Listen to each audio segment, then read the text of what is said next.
नमस्कार दोस्तों, स्वागत है आपका एक बार फिर से आपके अपने YouTube channel Him info centre में। तो दोस्तों आज HP police mock test series में हम आपके लिए जनरल साइंस और जनरल हिंदी का मॉक टेस्ट लेकर हाजिर हुए हैं, जिसमें हम टोटल 28 क्वेश्चंस करेंगे और सभी क्वेश्चन जो हैं वो इंपॉर्टेंट होने के साथ ही साथ आपके पुलिस एग्जाम में कुछ इसी तरह के क्वेश्चन जो हैं वो पूछे जाते हैं।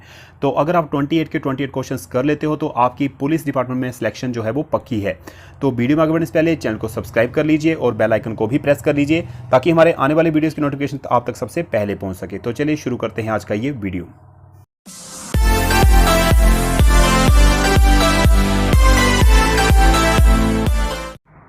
तो दोस्तों आज के इस वीडियो में हम हिमाचल पुलिस एग्जाम 2022 की प्रिपरेशन के लिए हिंदी और जनरल साइंस का मॉक टेस्ट करेंगे और इसमें हम करेंगे टोटल 28 क्वेश्चंस। तो शुरू करते हैं अपने फर्स्ट क्वेश्चन से और सभी क्वेश्चन इंपॉर्टेंट हैं, आप नोट करके रख लीजिए। तो फर्स्ट क्वेश्चन है, किस वाक्य में अनिश्चयवाचक सर्वनाम है? तो बताना है आपने अनिश्चयवाचक सर्वनाम किस वाक्य में है। हम किसी को कुछ नहीं कह सकते, मेरा जो भाई तुम्हें मिला था वह आगे जा रहा है, हम ही इधर आ गए, तुम कॉलेज कब जाओगे। तो अनिश्चयवाचक कौन सा है इसमें? इसका होगा ऑप्शन डी, तुम कॉलेज कब जाओगे, क्योंकि इसमें जो है वो निश्चित समय नहीं है कि कब जाना है। ठीक है, कब जाओगे, ठीक है, तो तुम कॉलेज कब जाओगे, option D is the right answer. ये है अनिश्चयवाचक सर्वनाम। नेक्स्ट है, इनमें से कौन सा शब्द संज्ञा से बना हुआ विशेषण नहीं है? जो नहीं है वो बताना है। मानवीय, नाटकीय, स्वकीय, वित्तीय। तो मानव से मानवीय बना, नाटक से नाटकीय बना, वित्त से वित्तीय बना, तो स्वकीय जो होगा ये जो है वो संज्ञा से बना हुआ विशेषण नहीं है। Option C is the right answer. ठीक है, नेक्स्ट है क्वेश्चन नंबर 3, आज बहुत पानी गिरा वाक्य है, कौन सा वाक्य है ये बताना है आपने। साधारण वाक्य है, मिश्र वाक्य है, संयुक्त है, उपवाक्य है। तो दोस्तों ये है साधारण वाक्य। ठीक है, नॉर्मल सेंटेंस है ये, आज बहुत पानी गिरा। तो यहां पर नेक्स्ट क्वेश्चन नंबर 5 है, हिंदी शब्दकोश में क्रम की दृष्टि से इनमें से सबसे पहले कौन सा शब्द मिलेगा? क्या, कथन, कृपा, कमल। तो बताइए कौन सा शब्द मिलेगा हिंदी शब्दकोश में सबसे पहले? ऑप्शन बी, कथन। ठीक है, कथन ये सबसे पहले मिलेगा। ठीक है, नेक्स्ट है क्वेश्चन नंबर 6, एक पत्र अनेक अधिकारियों को लिखा जाता है तो इसे क्या कहते हैं? पृष्ठांकित, परिपत्र, कार्यालय ज्ञापन या विज्ञापन। तो जो पत्र अनेक अधिकारियों को लिखा जाए उसको बोलेंगे परिपत्र। Option B is the right answer. ठीक है, नेक्स्ट क्वेश्चन नंबर 7 है, निम्नलिखित में से किस वाक्य में मुहावरे का सही प्रयोग हुआ है? ठीक है, 4 वाक्य आपको दिए गए हैं, तो चारों में जो है मुहावरों का उपयोग हुआ है, लेकिन सही किस में प्रयोग हुआ है वो आपने बताना है। ठीक है, तो इसमें ऑप्शन सी, मौका चूक जाने पर बेचारा हाथ मलता रह गया। Option C is the right answer. ये सही मुहावरे का यहाँ पे प्रयोग हुआ है। ठीक है, नेक्स्ट है, किस वाक्य में कर्मक क्रिया नहीं है? ठीक है, कर्मक अकर्मक क्रियाएं आपने पढ़ लेनी है, आपको पता लग जाएगा कि क्या होती हैं। ठीक है, तो मोहन हंसता है, सुधीर कार चलाता है, पुलिस ने चोर को पकड़ लिया, रामू को दवा पिलाओ। तो इसमें सकर्मक क्रिया जो नहीं है वो आपने बतानी है। ठीक है, तो मोहन हंसता है, ठीक है, ये सकर्मक क्रिया नहीं है। ठीक है, सकर्मक क्रिया वो होती है जिसमें कोई कर्म हो रहा हो। ठीक है, तो इसमें कोई कर्म नहीं हो रहा, मोहन खुद ही हंस रहा है। ठीक है, ना कि उसके द्वारा कोई कार्य किया जा रहा है। तो यहाँ पर क्या होगा, ये अकर्मक क्रिया है। ठीक है, कर्मक क्रिया नहीं है। Option A is the right answer. Next है क्वेश्चन नंबर 9, निम्नलिखित में से शुद्ध वाक्य को चुनिए। तो शुद्ध वाक्य चुनना है आपने 4 में से, बताइए कौन सा शुद्ध है। तो इनमें से ऑप्शन ए, वह दंड पाने के योग्य है, ये एक शुद्ध वाक्य है, बाकी सभी अशुद्ध वाक्य हैं। ठीक है, व्याकरण की दृष्टि से। नेक्स्ट है, सभी जैव यौगिक का अनिवार्य मूल तत्व। अब बीच में साइंस के क्वेश्चन भी आते रहेंगे तो वो भी आपने पढ़ लेने हैं, देख लेने हैं। ठीक है, तो क्वेश्चन नंबर 10 है साइंस का, सभी जैव यौगिक का अनिवार्य मूल तत्व, essential basic element of all organic compound is nitrogen, oxygen, carbon या गंधक। तो क्या होगा organic compound? Option C, carbon होगा। ठीक है, basic element of all organic compound, सभी यौगिक जैव यौगिक जो है उनका अनिवार्य मूल तत्व है। ठीक है, कौन है? कार्बन है, याद रखना है आपने। तो नेक्स्ट है क्वेश्चन नंबर 11, निम्नलिखित किस पदार्थ में, यहाँ पदार्थ थोड़ा मिस्टेक हो गई है, पदार्थ लिखना था यहाँ पे, पदार्थ में उदरपतन होता है। ठीक है, in which of the following substances sublimation take place. तो बताना है आपने कैम्फर, बर्फ, मोम या इथाइल अल्कोहल। तो क्या होगा इसका सही जवाब? तो ऑप्शन ए, कैम्फर। ठीक है, सब्लिमेशन टेक प्लेस कैम्फर होगा इसका। ठीक है, option A is the right answer. Next है क्वेश्चन नंबर 12, मानव रक्त में आरबीसी रेड ब्लड सेल का आयुष्य कितना है? ठीक है, तो what is the life span of RBC in human blood? तो 30 डेज, 7 डेज, 120 डेज या फिर 15 घंटे। तो बताना है आपने कितना है। तो इसका सही जवाब होगा ऑप्शन सी 120 डेज, ठीक है, अप्रोक्सीमेटली 4 मंथ। तो नेक्स्ट है शल्यक्रिया ऑपरेशन में कौन सा एनेस्थेटिक एजेंट नहीं है, ठीक है, एनेस्थीसिया जिसे बोलते हैं, ठीक है, एनेस्थीसिया मतलब बेहोशी की जो दवा का एक एजेंट के रूप में उसको मिलाया जाता है, वो कौन सा नहीं है इसमें, which is not an anaesthetic agent in surgical operation, ठीक है। तो क्लोरोफॉर्म या फिर ईथर, नाइट्रस ऑक्साइड या एसीटोन, तो बताइए कौन सा होगा इसमें से, जो नहीं है वो बताना है आपने। तो इसका होगा ऑप्शन डी एसीटोन। तो एसीटोन जो है वो एक एनेस्थेटिक एजेंट नहीं है, ठीक है, सर्जिकल ऑपरेशंस में। नेक्स्ट है खेचर शब्द का पर्यायवाची शब्द इनमें से कौन सा है, तो बताना है आपने। खेचर क्या होता है, नीरज, खग, पावन, मनुष्य। तो खेचर पक्षी को बोलते हैं, तो खग भी पक्षी होता है, ठीक है, खग, विहंग ये पक्षी के पर्यायवाची हैं, ठीक है, option B is the right answer. Next है मधुर विशेषण से बनी भाववाचक संज्ञा है, मधुर से जो विशेषण, मधुर विशेषण है, ठीक है, उससे जो भाववाचक संज्ञा बनेगी कौन सी बनेगी, माधुर्य, मधुरिमा, माधुरी, मधुरता। तो मधुर विशेषण जहां पर होगा उससे बनेगी माधुर्य, भाववाचक संज्ञा क्या बनेगी, माधुर्य, option A is the right answer. Next question number 16 है संस्कार शब्द में निम्नलिखित में से कौन सा उपसर्ग है। उपसर्ग आपको काफी बार बता चुका हूं मैं, उपसर्ग और प्रत्यय। उपसर्ग जो शब्द के शुरू में लगते हैं और प्रत्यय होते हैं जो शब्द के अंत में लगते हैं, ठीक है।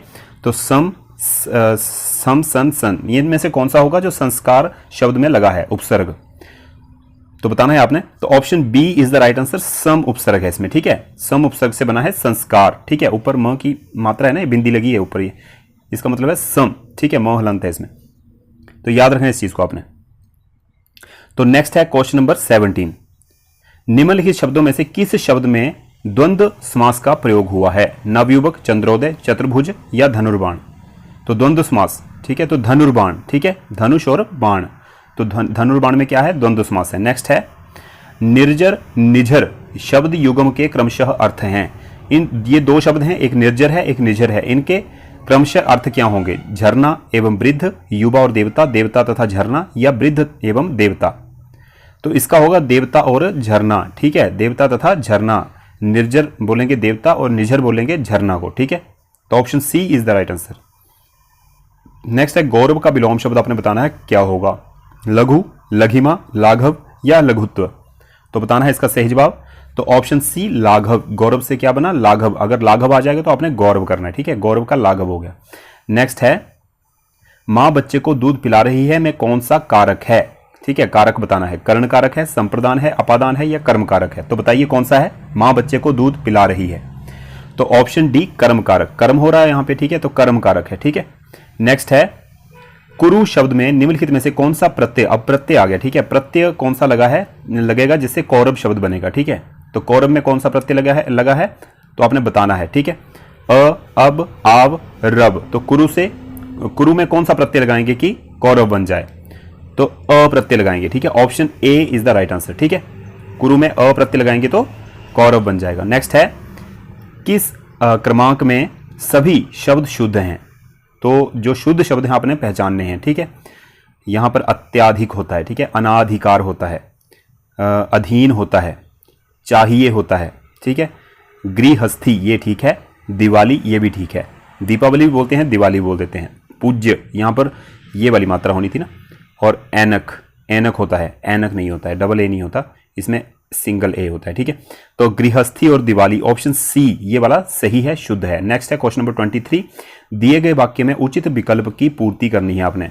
ठीक है, खालिस्तान दिया गया है, भरना है आपने, ठीक है। माननीय न्यायाधीश ने बाद को खारिज करते हुए बादी को कोई भी डैश नहीं दिया, क्या नहीं दिया, सहायता, पारितोषिक, आश्वासन, सम्मान, तो कोई भी आश्वासन नहीं दिया, ठीक है, option C is the right answer. Next है chemical name of common salt, अब फिर से हमारे जनरल साइंस के क्वेश्चन आ गए हैं, सामान्य नमक का रासायनिक नाम क्या होगा, सोडियम क्लोराइड, सोडियम नाइट्रेट या एमोनियम क्लोराइड या कैल्शियम क्लोराइड।